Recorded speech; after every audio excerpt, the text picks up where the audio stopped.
Hey guys, so recently I made a YouTube short talking about why I think that Wind Dancer is very underrated as a damaging ability, and that I think you should build in Wind Dancer as a damaging ability on pretty much any build that uses it. Now, to start off, I mentioned in the short that everybody uses Wind Dancer as a utility ability. They build things in like knockback, close combat, maim, blind, things like that to make it so that Wind Dancer basically just acts as an ability to get enemies off of you and not really to kill them. Now, oftentimes your Wind Dancer might kill enemies because your damage might just be overwhelming compared to the content that you're doing because you have a well geared out character. That will definitely be the case a lot of times for anybody who's well kitted out. But if you're not well kitted out, of course, it's not going to happen like that. But also on the other side of things, even if you're well kitted out, a lot of times if you're pushing some higher difficulty maps, right? Maybe you're running some delirious maps, maybe you have some elemental resistance mods or something like that on the map itself. Your Wind Dancer that is on full utility might not cut it for keeping you as safe as something like a Wind Dancer that has damaging abilities on it. Now, let me explain, right? A lot of people give me this argument or have given me this argument of like, well, Wind Dancer is just there as a last ditch effort, right? Most people are using our dead eyes, they're ranged, they're, never really going to get hit, right? Well, that is true, but there are definitely times where you're going to get hit. And in those times, what's going to be better, right? Killing all the enemies on the screen or just potentially making them a little bit slower, and then you're going to have to kill them at the end of the day anyways, right? In my opinion, the best defense is a good offense, right? So just killing all the enemies, getting rid of them, makes it so you can't take any future damage to them, as opposed to just immobilizing them or making them a little bit slower. There's still a chance that you could get hit and die to them in the future. So that's why I think that building Wind Dancer as a damaging ability is very, very strong and should be utilized more. We've seen in the past that Wind Dancer even has like their own builds where it is clearing screens on its own. So why don't we do the same with the Wind Dancer on our characters and make it so that it becomes a clearing skill of its own, especially if you're on a melee character. Now, I am playing currently a Flicker Strike Ritualist, right? So I'm very melee, and a lot of times I get stranded in the middle of nowhere because Flicker Strike will just end, and then, because we have no more power charges, and then I'll be stranded in the middle of an Abyss mob section, and I just die. I've had so many situations where that happened, and I'm just like trying to roll out, and I can't, and I just die. So in those situations, Wind Dancer actually would have saved me a lot, which is why I ended up putting it on, even though I am a zero evasion character. Like, I don't run evasion on this character. So having Wind Dancer is not giving me the benefit of evasion, but it's giving me that layer of defense that will knock enemies away from me / kill them. Most of the time, killing them and also causing Herald chains. Now, for my setup right now, I have Blindside, Blind, Embitter, Pin, and Elemental Armament. Now, I can't get my Wind Dancer to 100% crit with the setup. I think it's about 85% with my blind nodes and blindside, but it's good enough for the most part. If you can get to 100%, even better. I could put on like pinpoint critical or something, but I feel like that would just lower the damage ceiling a little bit too much. So I don't choose to do that. But that's my current setup, right? For you guys, you might be a physical character that's doing mostly physical damage. You might be a poison character that's doing most poison damage, or maybe a bleed character, right? So it's really hard for me to give you like exactly like you should do these for your support gems, right? But typically you just want to build it like a damaging ability, like any melee skill, right? Something like what I'm doing for like Flicker Strike, maybe it's just like close combat, blindside, concentrated, things like that, right? Something that'll give you damage. So that's kind of how you want to build your Wind Dancer. If you're doing poison, do some poison stuff, right? If you're doing bleeds, make the Wind Dancer bleed.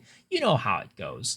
But in general, most of the time, I think a lot of people are going to be using it with Herald of Ice, Herald of Thunder. And if that's the case, right? For example, right now I'm chaining with Herald of Ice.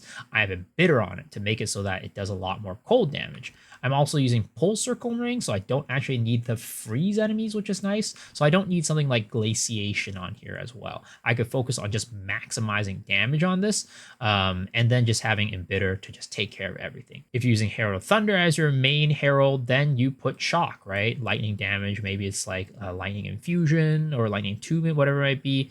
Maybe just things that will make it so that you're going to shock enemies more, and as a result, proc your heralds. So that's going to be how you're going to want to build your Wind Dancer.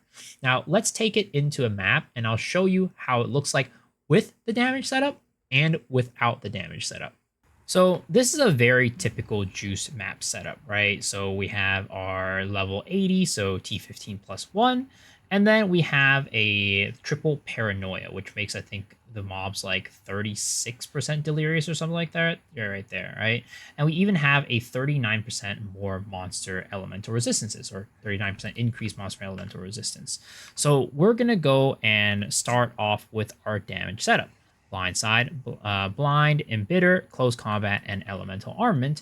And we're going to run into a pack of mobs and see how it works. So we even have a set of abyss monsters here. As you can see, we walk up to it and it blows up the entire group, right? So very, very useful. Of course, with a little larger mob like Omniphobia, it's going to be a little bit harder to kill. You're going to want to do a little bit more to kill him.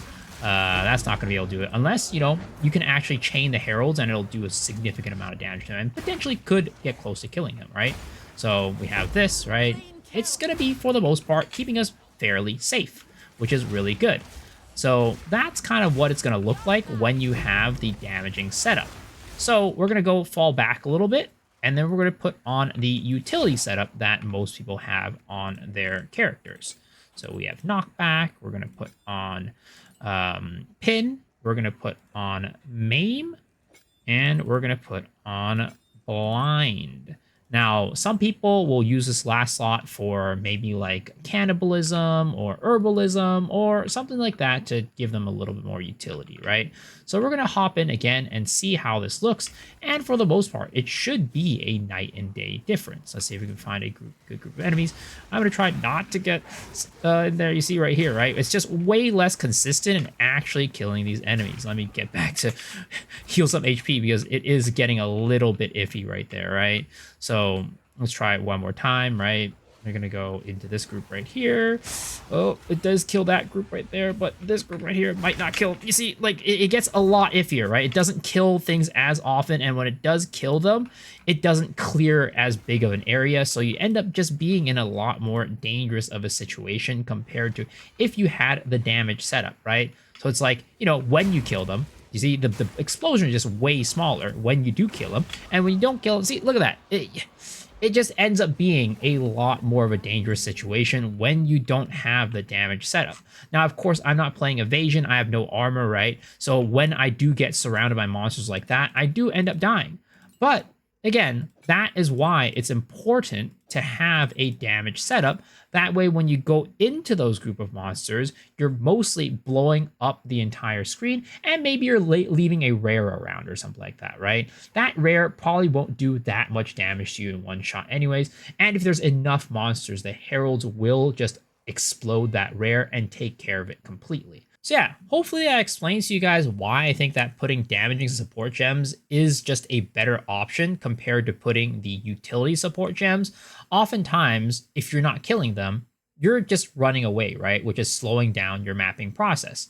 But if you are using support gems that actually deal damage, not only will it not slow you down and keep you safe, it'll actually speed up your clear because you're actually killing enemies as you go. Unfortunately, with abilities like melee abilities and things like that, especially with Flicker in this case, right, this is what I'm using, a lot of times you might get put in a tricky situation where you are going to have to dodge roll out, or maybe even worse, die. But if you have Wind Dancer spec to a damage setup, then you don't really have to worry about that, and it'll help you go on your way to continue on to the next group of mobs.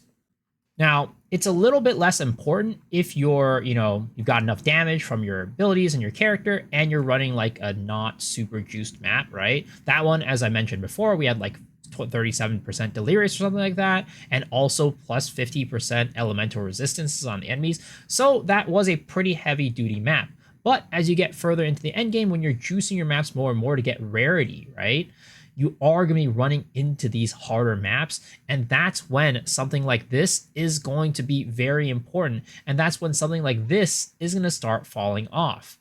So hopefully, again, this video helped convince you guys to switch up your Wind Dancer setup to a more damaging setup, because I think that this is definitely the way to build it as opposed to this way. Let me know what you guys think in the comment section below. Do you guys agree with me? Do you guys disagree with me? And also, if you guys enjoyed the video, as per usual, the sub button is the easiest and best way to support the channel.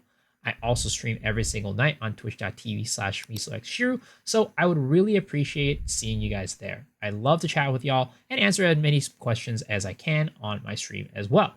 But until next time, guys, hopefully I see y'all on my stream. But if not, hopefully I see y'all on the next video. All right, guys. Peace.